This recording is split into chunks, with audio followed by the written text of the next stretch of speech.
Mima, kung wala pa kayo nito, bakit? Tignan nyo naman kung gaano kalakas itong ilaw nito. Oh. Ayan, S86 flashlight siya sa pagpipilian mga Mima. Ito yung kanyang strong light, medium light, low light mode. Meron din siyang strobing light. At ito yung isang klaseng strobing light niya.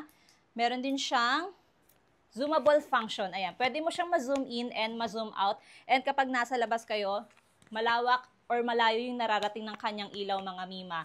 Bukod dyan, sa main light, meron din siyang malakas na tail light. Ayan. May white light, red light, blue light, red and blue flashing, and, ayan, water resistant na rin itong si S86 flashlight. Naglalas yung kanyang battery ng up to 4 hours, pero depende yan mga Mima sa paggamit nyo. Rechargeable siya via Type-C, and plastic yung kanyang material, pero matibay ito. Pangmalakasang flashlight, na talaga namang magagamit mo in case of emergency. Ayan, kung gusto niyo rin ito, ilalagay ko na lang yung link dyan sa Yellow Basket.